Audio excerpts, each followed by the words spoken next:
Black Adam trailer dropped last night, guys. Dwayne "The Rock" Johnson. Dwayne Johnson is Black Adam. Let's talk about it. Welcome to Mirror Domains, movie news, your place for entertainment headlines. And on today's show, we're going to be talking about Blue Beetle. It's going to be in Spanish. Okay. Zac Efron talks about his body. Ooh, I'm sure you're going to like that. When is going to be the next Star Wars movie? We'll talk about that for sure, because D23 is just around the corner, guys. But we start off today's show by talking about the Black Adam trailer that dropped last night. And I got to tell you this. Cool, man. Some reveals here. We see that Amanda Waller's back. Okay, so it is tied to that DCEU. That's going to be cool. So we're going to be talking about this stuff today. Final Black Adam trailer reveals Amanda Waller. So, yeah, that was kind of a surprise, I think, for some people. They weren't expecting it. I wasn't expecting it. We'll take a look at the trailer here in just a few moments. I don't care if this video gets copyright claimed. We're going to watch it and share in the experience. That is the final trailer for Black Adam, starring The Rock, Pierce Brosnan, and Aldous Hodge, Noah Centineo. Yes. All right. Let's get into this. Let's make sure that everything's kosher here first. All the annotations are off. Good. A little bit of a Man of Steel there kind of thing going on, right? All right. Let's make sure that I got my audio switched over so we can, you guys can hear it. And let's hit play. My son sacrificed his life to save me. Ooh. These powers Wow. are not a gift, but a curse. Curse. Born out of rage. And you know the Rock. So I'm up to them. Magic is weak. Okay. He was speaking a different language there. This loose cannon needs to be locked down. This loose cannon? People start getting hurt. Yeah, that's so cool. That's so badass. You find us a cell that can hold them, we'll take care of the rest. Who's on the team? I didn't bring a passport. You So don't need passports. there's Pierce Brosnan. Amanda Waller knows about this Justice team. Society. Right? All right. The music there. We're here to negotiate your peaceful surrender. Yeah, the music there. I'm not peaceful. I'm not peaceful. Good. You're a bad guy. I want to see you be a bad guy. Surrender. And I think that's what we're going to get here. Here we go. Oh, so he's fighting Hawkman there. Cool. Yeah. I kneel before no one. Yeah. Black Adam kneels before nobody. You didn't Come come on. here to seek justice. You came to exact revenge. Revenge. Okay, so there's that music. I can't use that. Okay. You believe you are not worthy, but fate does not make mistakes. Fate. So that Pierce Brosnan is Dr. Fate, so right? Or is that his name, Dr. There are Fate? two paths. Like, that's so cool. Okay, so that was the big bad guy, The right? destroyer of this world. Sabak, I think, or something? Or like the threat that's... Or you can be its savior. Okay, so at least it gave us an idea as to what this movie's actually going to be about. Because that's what we needed, right? We needed this. Okay. October 21st. Cool. Is there a little snippet after that? Sometimes there is. No? Okay. Yeah, because we needed that. We needed to know what this movie is about. We knew that he was going to come to Earth, and I thought it was just going to be him facing off against the Justice Society there. But we got the impression that he's consumed with vengeance. And that seems to be like the theme of the day, being consumed with vengeance. Him flying and beside the smashing into things. I can't wait to see that. I can't wait to see that stuff. As a trailer, it looks good. And then we got that image of what the bad guy is. Sabak is his name, or the demon. So it sounds like he comes to Earth and then the Justice Society there tries to marshal him in from doing whatever he's doing by trying to hunt down these people for killing his son. And I like this team. This team looks like it's going to be cool. There's Pierce Brosnan in the back. Yeah. The visual effects look sharp.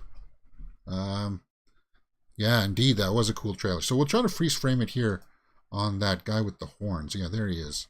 So he's coming out of the water. And I think we maybe have seen like a front shot of him. There's Hawkman. And yeah, it looks like Hawkman and Black Adam are going to fight. Okay, so there it is, the front guy. There's Sabbath, right? Is that his name? So there he is. He's going to fight. So it sounds like they're going to try to marshal in Black Adam, and then they're going to recruit Black Adam to take down this guy, probably in the third act of the movie. Okay, so we got an idea as to what's going to happen in this, right? In the first act, it's going to be establishing him as a character, seeing his son get killed and him gaining the powers and stuff like that. Then he comes to Earth. Justice Society tries to marshal him in, and then this other bad guy comes along and they try to recruit him to help fight this guy, and then who knows what will happen next, right? Cool trailer. Let's take a look at some of the comments here from some people. I can't even comprehend the amount of potential this movie has for the future of the DCEU, betting on this being one of the DC's most successful movies for sure. The trailer looks awesome. Can't wait to see Black Adam. My anticipation was a little bit floundering before, but now seeing this trailer, and during football last night too, was cool. Because my Bills won. So it definitely looks like he sides with him, because this is Adam Smasher behind him, right? It looks like he sides with them towards the end of the film, and I'm sure it's only going to be a temporary thing that he'll side with them. At least I hope it's a temporary thing. Chris Schober says in the live chat that was a cool trailer. Yeah, indeed. So let's take a look at some of the Easter eggs perhaps that I missed, because I'm not all that well versed in his lore. Like, I know he fights Shazam at one point. I hope that he eventually fights Superman. Let's take a look at some of these Easter eggs that we perhaps missed. Black Adam's origin. Oh yeah, so yeah, they even say here Man of Steel tribute there. So Black Adam unleashes his curse, and that was interesting about the trailer too, because you thought he would like the powers, but he says it's a curse. So maybe he was given to them, maybe a little bit like the way that Gore got his powers, right? That he has to go out and do this thing because of the powers. I don't know if they're going to play that card or not. But seeing Viola Davis coming back, that's cool. I'm glad that they're using her character like this. Because she put together the Suicide Squad, and now she's going to be dealing with this. So that's cool. Task Force X. Yeah. Okay. The Justice Society boards the Javelin. Is that what it's called? The ship, the Javelin? Hawkman and Dr. Fate call for Black Adam's surrender. Yeah, we saw that. And I don't know too much about Dr. Fate, right? It's going to be cool to see Pierce Brosnan in this. It's just... And Alice Hodge is perfect casting as Hawkman. Perfect. So, Black Adam comes out, October 21st. And I'm hyped for it. Does it list Viola Davis in the IMDb? Let's just take a quick look. Let's take a quick look here. Sarah Sully. Oh yeah, there. Viola Davis. So she is there. So she's officially there now that they've revealed that. And I think that's a good final trailer. I think it's going to get a lot of hype from people. Cool. Anybody else jump out at me here? Lots of mercenaries. Okay. All right. Black Adam, guys, the trailer. What did you guys think about it? Let me know in the comments below, and we will talk about it. Moving on, guys. You know that we do a daily movie news show here, 12 p.m. Eastern, Monday to Friday. Let's continue with Dwayne Johnson's topic here. Jumanji 4 update. What's going on here? Why is it taking so long? Because didn't the last movie say that there was going to be a fourth one for sure, or something like that? I like this cast. You guys know how I feel about Karen Gillan. I think she's a goddess. But Jack Black, that Hart guy. Sorry, why am I drawing a blank on his name? But anyway, yeah, so let's figure out what's going on here. We got an article up here by Screen Rant that hopefully gives us a little bit. Kevin Hart. Yeah, Kevin Hart. There we go. What's going on? Jumanji 4 production delays explained. Okay, well, when you start to read some of this stuff, you find out that the director, Kasdan, is working on a movie called Red One right now, and it's supposed to be released in 2023. And then The Rock has got Black Adam here, and he's got, I think he's got something else coming down the pipe there too. But it's all scheduling. It's all scheduling. The delays can be attributed to the schedules for both Jake Kasdan and the cast. Mostly Dwayne Johnson's schedule. Because, he's a workaholic, which is awesome, but it pays off on the screen too. So it's all schedules. And by the sounds of it, if it's all 2023 is all booked up for both of them, it sounds like Jumanji 4 won't get started until 2024. Wow.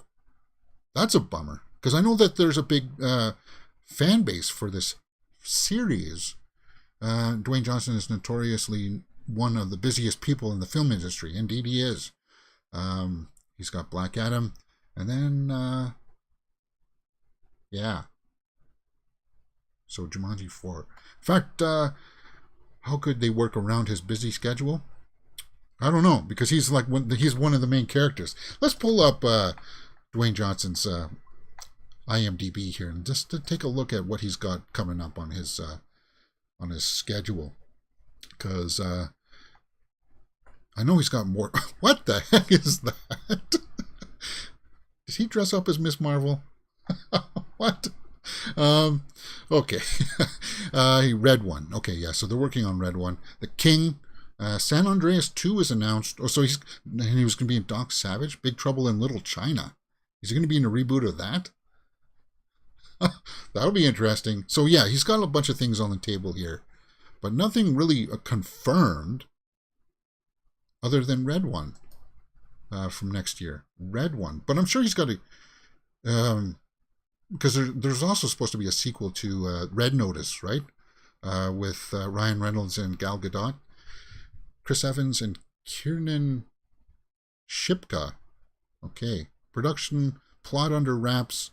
Jake Kasdan is same director as... so he's still working with the same director, right?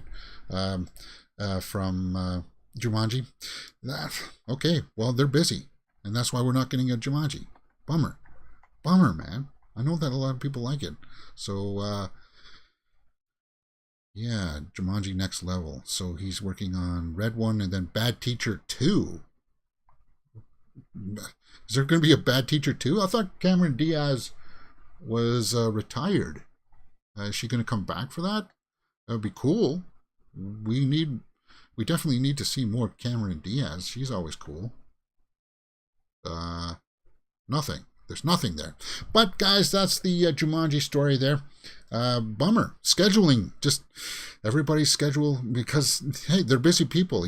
Kevin Hart's always busy too. He's a workaholic, and Karen Gillan's, yeah, she's always busy too. So there you go, guys. Scheduling conflicts are why we are not getting a Jumanji 4 just yet. I'm sure hopefully they'll announce something by the end of the year that it'll be out in 2024. Hopefully.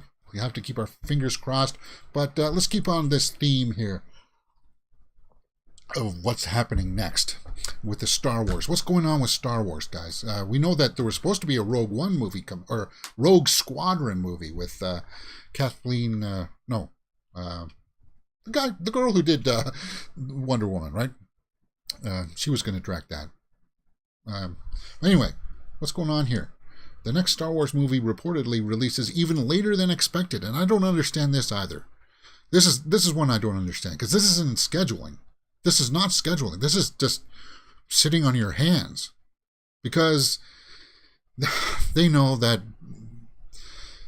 between The Last Jedi and The Rise of Skywalker, although they made a lot of money, people just it fractured their fan base, and it's slowly healing now because of Mandalorian and Book of Boba Fett. Hopefully Ahsoka is going to be really cool. Andor is just around the corner, guys. You know that Andor is going to be dropping 3 episodes on just 12 days from now, and we'll be doing full live watch-alongs here on the channel for Andor for sure, so you guys will be able to participate in me watching that.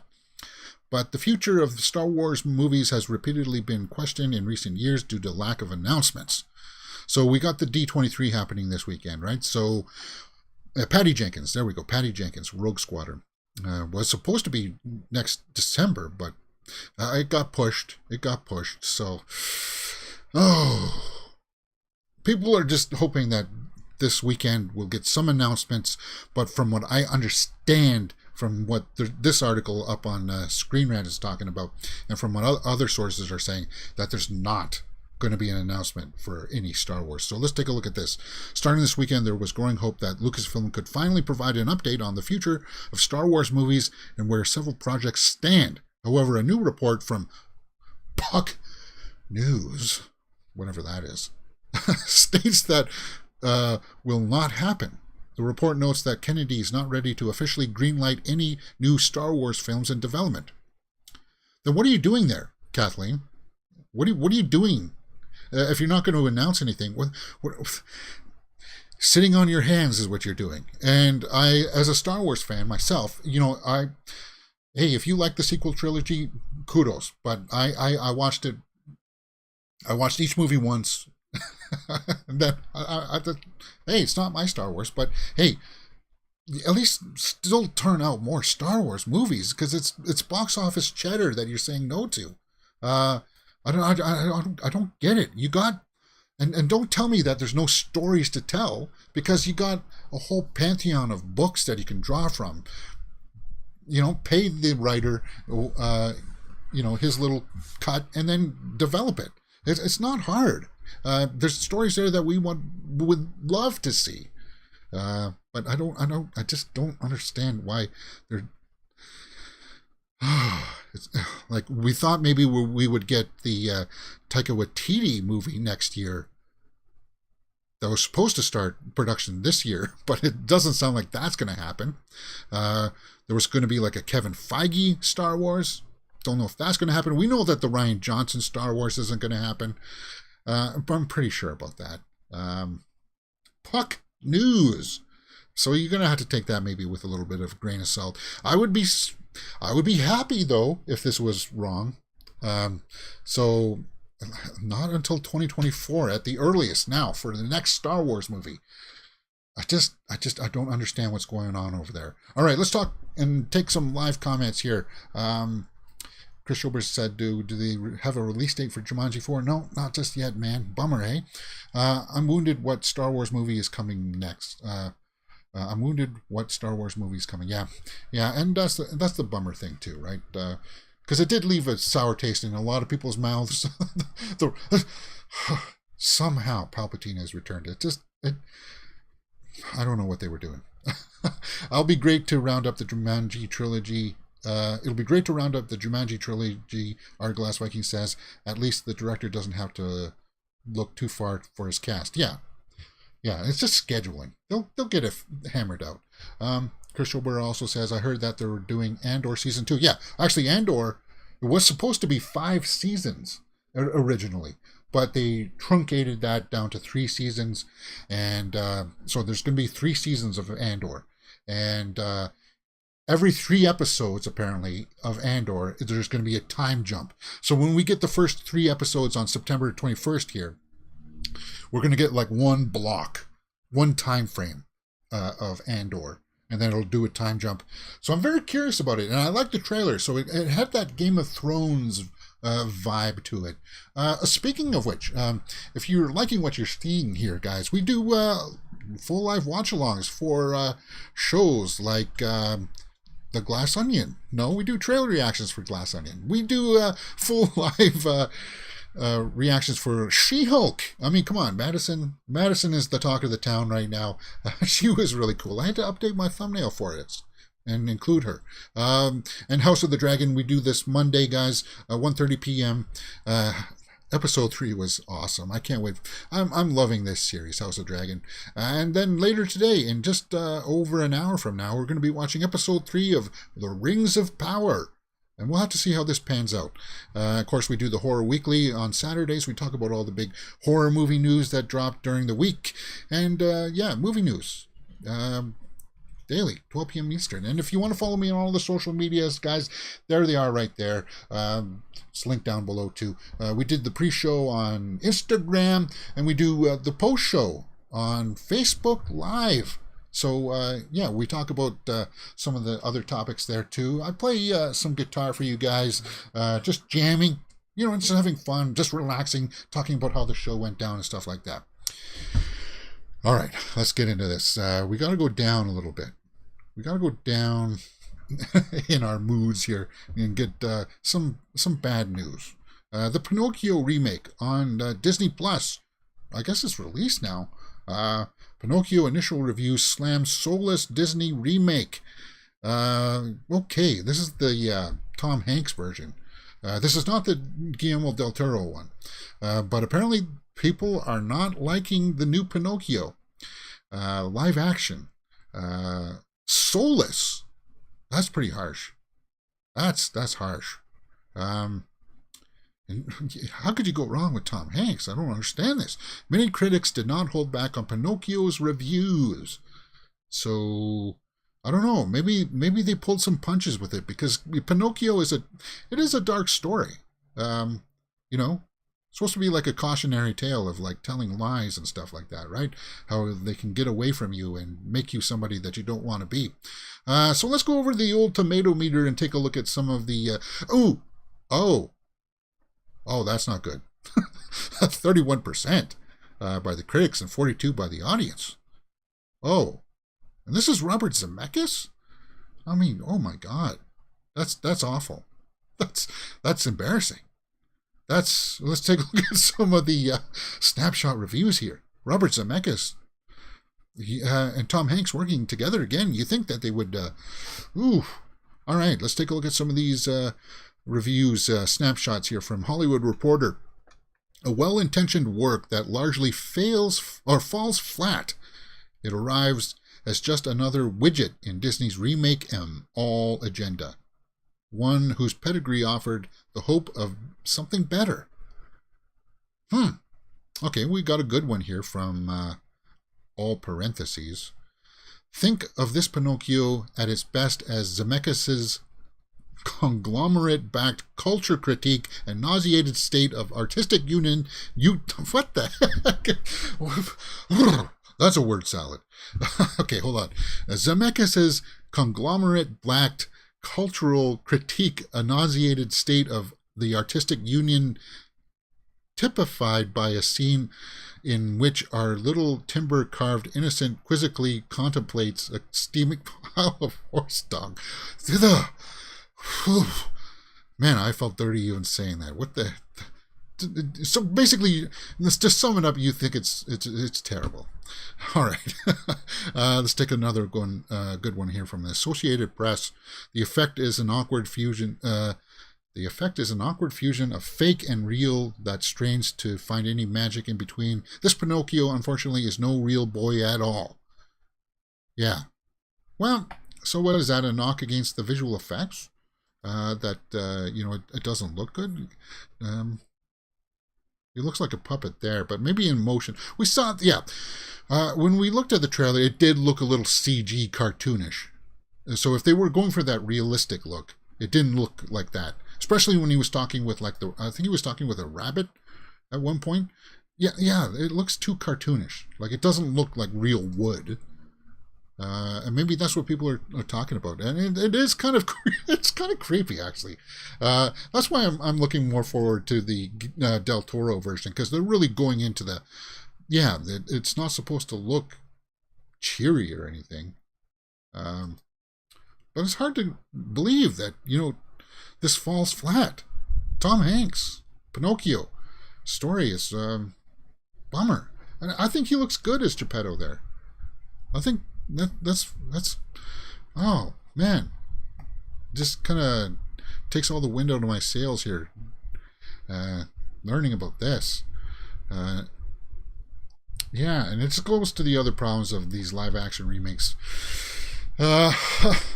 Somebody's nose will be out of joint with that score. Yeah, 31%. Like, I'm sure the studio's not happy about that. They got to stop with these remakes of making them live action when they're not. Because they said that The Lion King was live action. It's all in the computer, guys. It's still a cartoon. And all it did, like these, is just make you think about the original and make you want to go back and see the originals, right? So it's kind of like, if you're going to update it, just update the animation, perhaps, you know? Because it's like Snow White does look dated. I'm Dumbo and Pinocchio, yeah, because they used old techniques of like, like they would have actors act a scene and then they would draw around them. It was really weird. And then they would reuse some of the same footage. And yeah, update it like that. That's the way I would go from now on. But yeah, the Pinocchio, ooh. Well, at least that leaves the door open for the Del Toro version, because I'm looking more forward to that one. All right, let's keep down in the dumps here. Thor 4 VFX fix. What's this? Because it's now out on Disney Plus, right? Thor: Love and Thunder. Now, I didn't hate Thor: Love and Thunder. Christian Bale was the best part, and I agree with the criticisms that they let Taika Waititi take his character just a little too far, but they fixed some visual effects here with the floating heads. Yeah, that looked bad. That looked bad. But it doesn't look any better. It looks even worse now. So yeah, I can understand that. Yeah, the criticisms of, they were taking they made him a little too much like a fool, almost like he was a foolish hero, and I didn't like that, because when you watch the first couple of Thor, he was still serious and stuff like that when he was with the Avengers, and Taika just pushed it a little too far. But they've apparently adjusted some of the visual effects. Some people are saying that it looks worse. So should we do a full live watch live? I don't know. I'm not ready to revisit it just yet. I'm not, because Ragnarok was good. I liked what they did with that, but yeah, it just looks. Yeah, this is the new one, guys. This is the new one on the left. It just He looks like a demon. It's just like, man. I'm due. Have you seen the release now on Disney Plus? Have you seen some of these visual effects changes? And does it change your perception of Thor: Love and Thunder? Because was it fixed? Is that fixed when you make it look more creepy? I don't know. Some live comments here. If Pixar did Pinocchio, it would have been amazing. Yeah, Pixar did. For sure. All right. Let's talk about Blue Beetle here. Blue Beetle is coming out. So, switching over to the DC universe, right? Back to the DCEU. I probably should put this one next to the other DCEU story. But, oh well. Blue Beetle is coming out. And Susan Sarandon reveals that it's going to be in Spanish? Well, it is a Spanish hero, right? So if they do a version both in English and Spanish, hey, I got no problem with that. And Sarandon apparently is going to be playing the villain in this. That's cool. Now, I'm somebody who doesn't know too much about the Blue Beetle lore, but I like some of the screenshots we got of the costume and stuff. And the guy playing Blue Beetle is from Cobra Kai, right? So let's take a look at her quote here. That I think this was from a late night show, right? She was on Jimmy Fallon. She said this about Blue Beetle. What's fabulous about it, it's the first Latinx hero. I don't think people like some people don't like that term, Latinx. A hero that has his own movie. Even better, all the Mexican because his family is Mexican and all the actors were Mexican or Mexican American, and it's in Spanish, so it's subtitled. Okay, cool. That may, well, I don't mind subtitles, but some people do. Where do you guys land on that? I'm out, of course, the bad guy. I'm, of course, the bad guy. I'm the white military industrial complex. So I had a fabulous time because there's nothing better than being bad. Okay, so she liked playing the bad guy. Cool. So it's going to be in Spanish. When does Blue Beetle come out, James? Well, let's just answer that question right now. Blue Beetle. 8/13. So what is that? 8/13/2023. So June, right? August. No. Wow. Okay, so that's August. Ooh. Next year. So it's just a year away. Okay. I would have binge watched Cobra Kai season 5. I just binge watched Cobra Kai season 5, Arglass says. Zolo Maraduena should knock this out of the park. Yeah, so he's playing the Blue Beetle from Cobra Kai. But it's going to be all in Spanish. I don't think that's a big surprise then, if it's all Mexican cast. Yeah, don't take away the culture like that. That's what I liked about Predator Prey 2. They did a Comanche cut where it's all them speaking their language and with subtitles. That's cool. I'm glad that they're giving people options. And I like that. I dig it. What didn't get an option was Batgirl. So why is this back in the news again?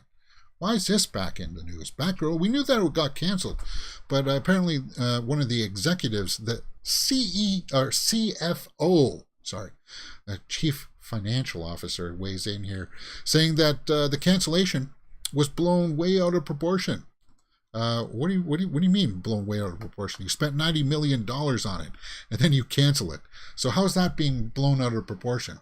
It's got Brendan Fraser in it, who's a big name right now because he's gotten acclaim from The Whale. People want to see him playing the bad guy in Batgirl. So he's got a lengthy quote here, guys.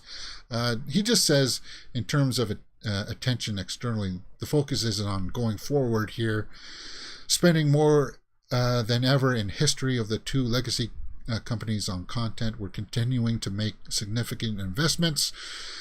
Bunch of political jargon BS about the state of the companies and stuff like that. It's talking about word salad and stuff like that. From Variety, he said.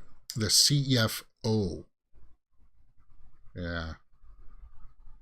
Chief Financial Officer Gunnar Weidenfels weighs in, saying, hey, us fans blew it way out of proportion. I don't think we did. There's just something about this whole thing that just, and I said it when it was all going down, something about it smells foul. And when you come out and try to make big statements like this, I'm not going to bore you guys with everything that he said. You can go read that for yourselves up on MovieWeb. Well, it's a bummer because, you got Michael Keaton back in it. But I hear that it was very TV quality movie. It was not that good production value-wise. For some reason, I don't know why though, because you got good...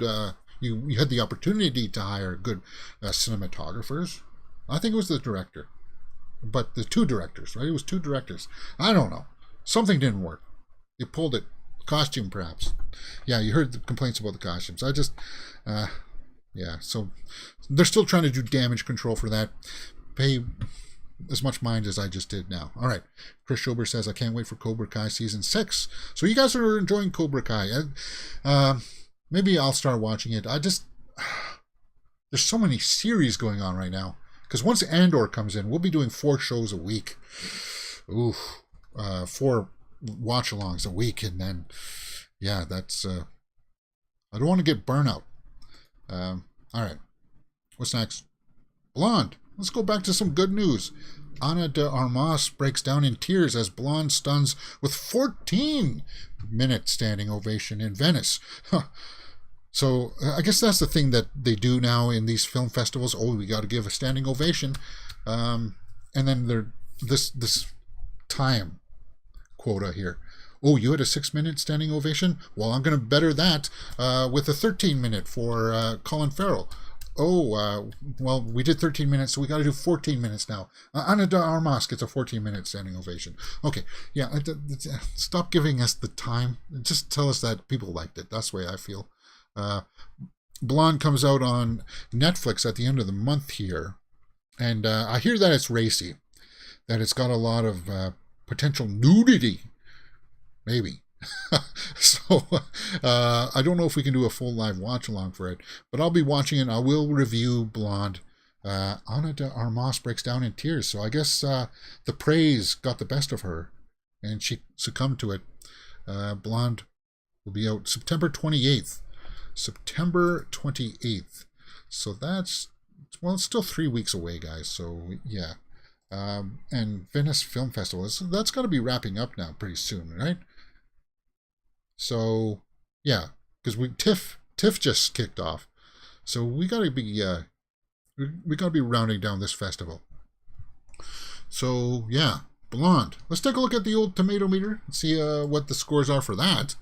Blonde, 86% with only 21 reviews. Okay, yeah, and apparently it's going to deal with a lot of the coercion that she fell under to get some of these roles, the casting couch kind of thing.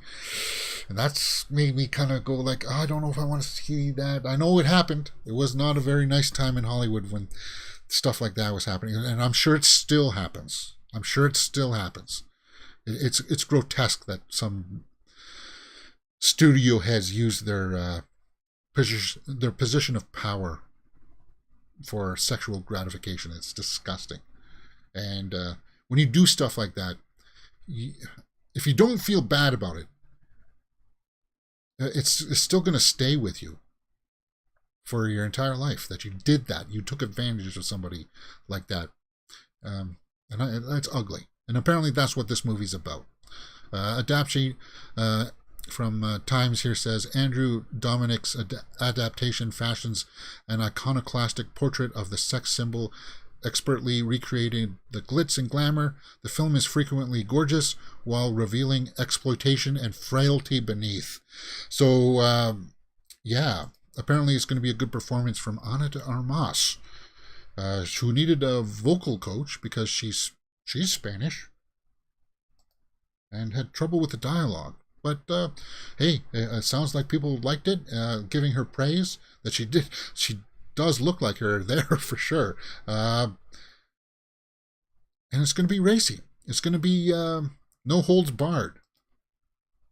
And I like the trailer for it when she's like smiling and then she's not smiling.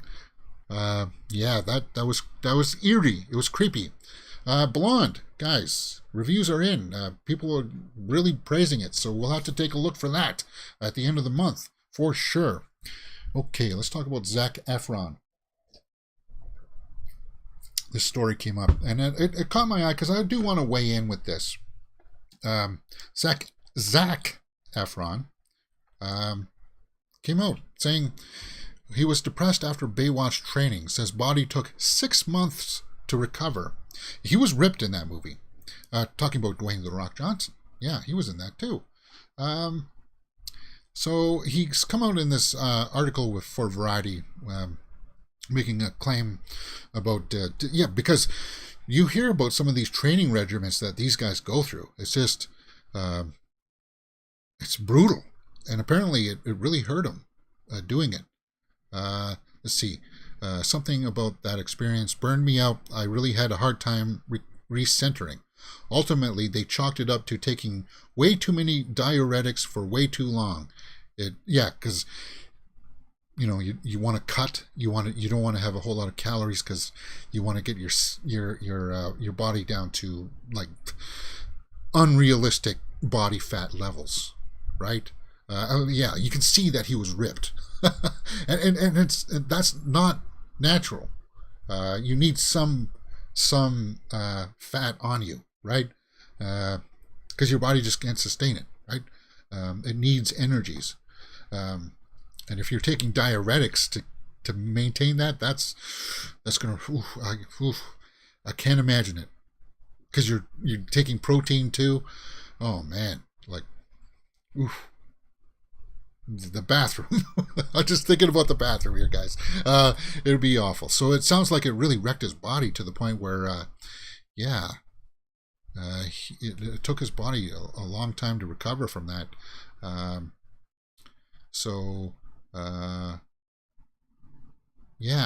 What I wanted to talk about it was that, girls, too, like you hear the stories of girls on social media saying that they have body image issues. And I don't know if, like, us guys, we do this to ourselves. We do it to ourselves, and it's kind of like, we don't need to, like, I know that you wanted to look ripped for the movie and such, and it looks good on camera, but it's not, like, we don't look like this. And you hear the stories, too, like, from, like, Hugh Jackman, his workout for Wolverine and stuff like that. He doesn't look like this. People don't look like this. Him complaining that he's got to get up in the middle of the night to take a protein shake, and then to maintain this kind of look, it's unrealistic. And if younger guys do look at these images and say, oh, well, this is what we got to do to make ourselves look ripped like this, it's not very positive. And even Henry Cavill from The Witcher, he said for this scene, that when you do this stuff, and you cut, you also have to not drink water. You're taking diuretics and you can't have water. And he said that he didn't drink for like 2 days or something to film this scene so that the skin tightened around him. And that's awful. He said that he got to the point where he could smell water because his body just craved for it. Yeah, and I don't know if it's worth it. I don't know if it's worth it for just a shot. For this kind of a shot, maybe for this kind of a production where you're going for these kind of long things. And that's why one of the reasons why Hugh didn't want to stepped away from Wolverine, because it was just too much. And Zac Efron weighs in, says that, yeah, trying to look like this, it's hard. It took months to recover, and that's a bummer. But what do you guys think about this kind of stuff? I know that a lot of guys just like, whatever, get over it, man. Man up. But it's kind of like, yeah, for the better of the show, you put your body through those kind of constraints. It's just it's a strain on the body for sure. Bummer. And Zac Efron, kudos to him to coming out and saying this kind of stuff too. He was depressed because it takes a toll on your body, but it sounds like it also takes a toll psychologically too. So girls deal with body image issues sometimes, and guys too. All right, let's switch this up and talk about something a little bit more macho with Nicolas Cage. And I guess he was filming his first Western, and he's got a big article, interview up on the Hollywood Reporter talking about his experiences, his inspirations and such. And it's a good read. I do like Nicolas Cage quite a bit. So he's filming it. He filmed a Western. That's cool. Butcher's Crossing. Yeah, so he's at TIFF right now. And this is a good read. If you like Nicolas Cage, he talks about things in here, like his where he started from, like why he got into acting and stuff like that, from reading books, what was it? Like Moby Dick and stuff like that too, like reading those kinds of books. Like, oh yeah, right here, Jack London. He read Jack London, The Seawolf, Call of the Wild, stuff that inspired him to say, maybe I will step into acting. So it's cool. And he talks about his experiences making this movie, this Western. Apparently him and the horse didn't get along. The horse was called Rain Man. And he has a funny response to it. You've previously spoken about your experience on the horse Rain Man when making Butcher's Crossing in our roundtable. You said he was out to kill you. So the horse didn't like Nick Cage. Do you still have PTSD? He responded by saying, I've said what I have to say about that. We've moved on. I'm working toward brighter things in my life. I mean, Rain Man is a superb horse. I have nothing but nice things to say. So it's kind of like he's treating him like another star, and that's cool. So this is Rain Man right here. Apparently the horse didn't like him. Oh wow! And I like how he just cheers it up. You know, he doesn't want to badmouth even a horse. He won't speak ill about even a horse. So that's cool. So this Butcher's Crossing, it's Western, coming out soon. Cool. And he's kind of what I like about it is that he's also having, ever since Pig, he's been having a resurgence now, right? And that's cool. Unbearable Weight of Massive Talent. I still need to see that with Pedro Pascal. I still need to see it. I need to. Yeah, I'll have to find a copy of that somewhere. And he just talks about some of his other cast members and stuff like that. We're working with Werner Herzog. That's cool. Yeah. Really good read. If you like Nicolas Cage, guys, go check that out. It's up on Hollywood Reporter. Is the pink jacket the most out there? Probably. I subsequently gave that one to my 16-year-old. What pink jacket? Wild Jacket. Okay. Yeah. Cool, man. So, Nicolas Cage and a horse. Head beefs, but it sounds like they made their peace. Cool. Some live comments here. The price of the fame and the art is sometimes unavoidable. The crowd always wants more. Yeah. All right. One final story here that's just dropped yesterday, and you gotta watch this trailer. Meet Cute. Kaylee Cuoco uses time travel to date Pete Davidson. I'm still not sold on Pete Davidson. But when you watch this trailer, it's surprisingly engaging, and I'll tell you why. Kaylee Cuoco uses a tanning bed time machine to date Pete Davidson day after day on the same day, and it's. You would think that it would be like a romantic comedy, which it's billed as, but there's something also about it that makes you kind of think that there's a sadness to it that will be revealed, that it'd be like, it's dark. It's dark. So let's take a look at this trailer. Who cares if we get copyright claimed? Because I want to watch it, and I'm a Kaylee Cuoco fan. Using a time machine to date Pete Davidson. Maybe he'll finally win me over as an actor in this, because it did look good. It's dropped yesterday. Let's take a look. You ever had a night like this ever in your entire life? Because I like abstract stories, right? It's on Peacock. Go say hello. Buy him a drink. Hi, I'm Sheila. Hi. Hi. I'm Gary. Can I get you? Old-fashioned. Old-fashioned. Thank you. Cheers, mate. That was kind of weird.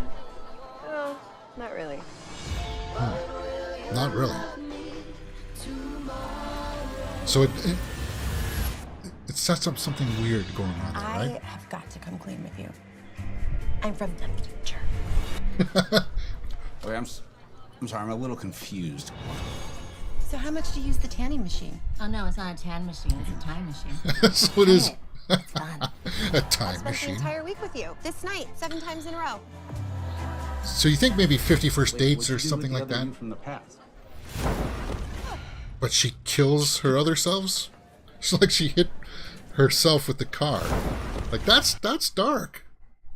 That's dark. Do you think I'm crazy? And every time she goes back in time, she kills herself? But it's really cute. Okay. Is it cute? Is that You ever cute? had a night like this ever in your entire life? I just wanted to change a couple things to make you more perfect. This never happened with old Gary. But you see, You erase the pain, you erase the person. What exactly did you change about me? I have this ability to take your pain away. It's not yours to take away, Sheila. It came from a good place, Gary. Yeah, so did gender reveal parties. so, but yeah, there's that serious tone there. That's This what time- intrigued me. I am gonna make it work. A real Sophie's choice kind of decision now, isn't it? I love it when you make that joke. What? What? Yeah. So, yeah, meet cute. Fascinating. A time machine in a tanning bed. It's like, seriously. But, as I said, there's that serious thread there of, should you be doing this over and over again? Why are you doing this? And it's kind of like, why are you changing me to be something that I'm not, kind of thing. And I like that line from Pete Davidson there saying, it's not your choice. It's not up to you to make me like this. It's, you know, you're stealing it from me, kind of thing. I like that. And maybe this will be the movie that will win me over on Pete Davidson as an actor. Because Bodies didn't do so well. Let's take a look at some of the comments here. I love seeing Kaylee. Yeah, Kaylee's awesome. And she looks good in this too. Like, you can tell that there's some kind of damage there to her. And she's playing it very, very well. So, meet cute.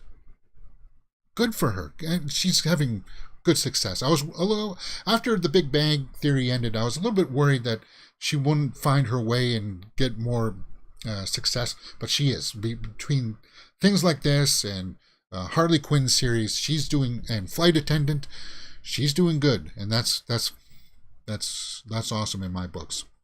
Oh man, this is truly awesome. Yeah, this should have been on Hulu, somebody says.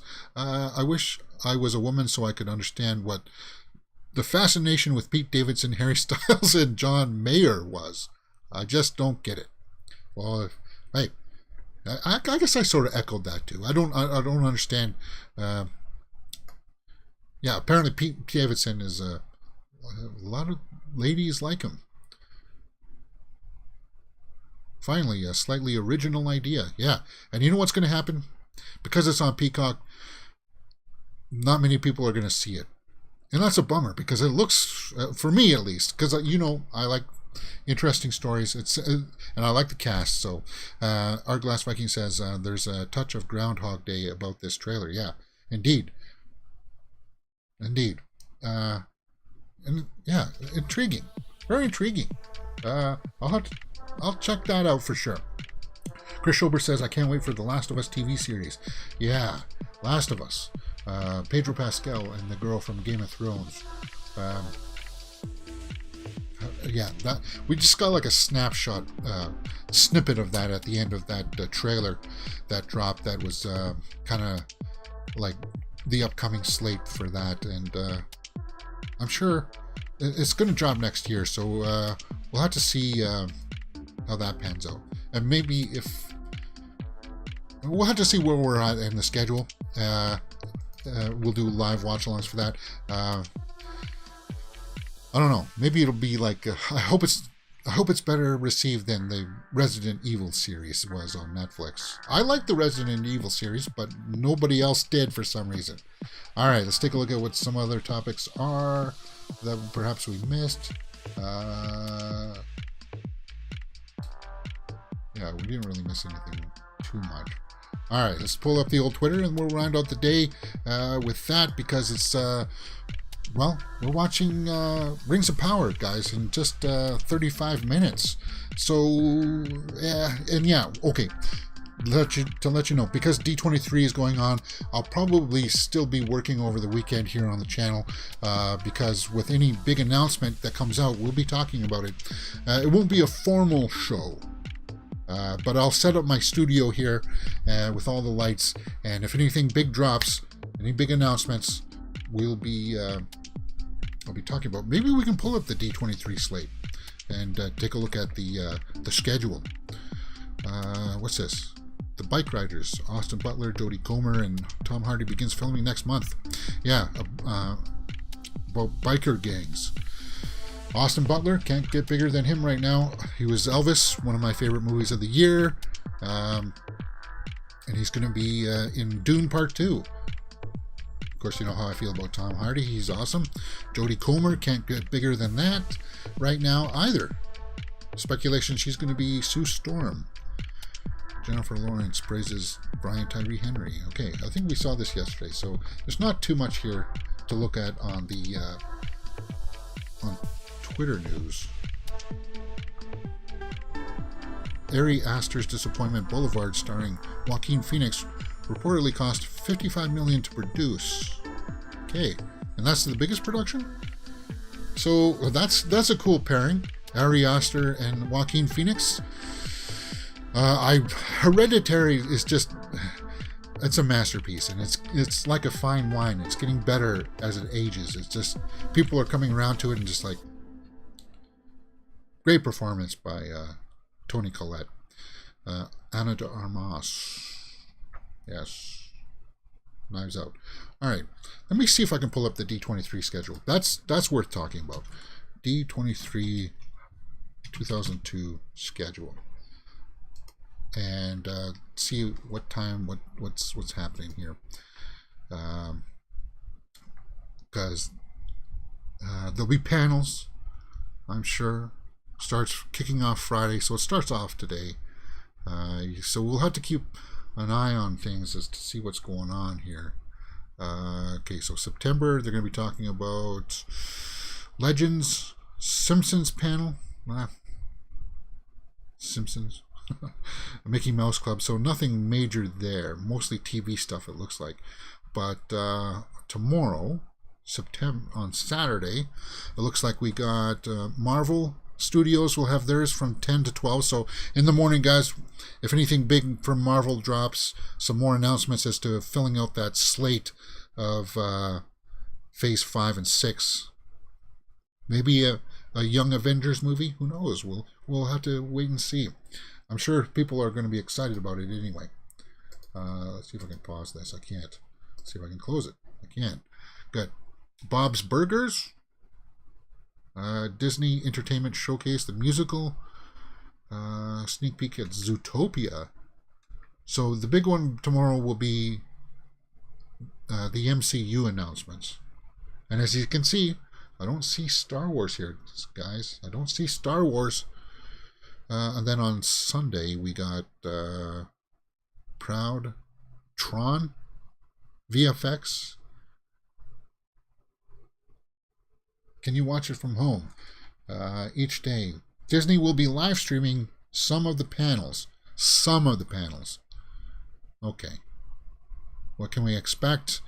Can we expect a Fantastic Four announcement? And yeah, people are expecting that Fantastic Four will be announced with the cast. And don't expect Krasinski, from what I'm told. Which kind of bums me out.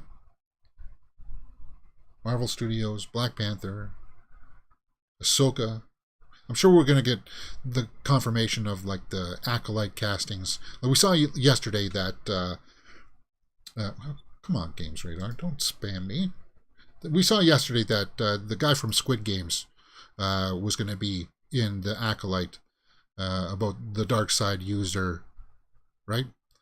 The main character from Squid Games was going to be in that. So yeah, and Ahsoka. They're shooting it right now. They still got a few more months to go on Ahsoka, so maybe we can see some footage from that. That would be cool. And maybe a teaser for Indiana Jones 5 that comes out next year. Maybe.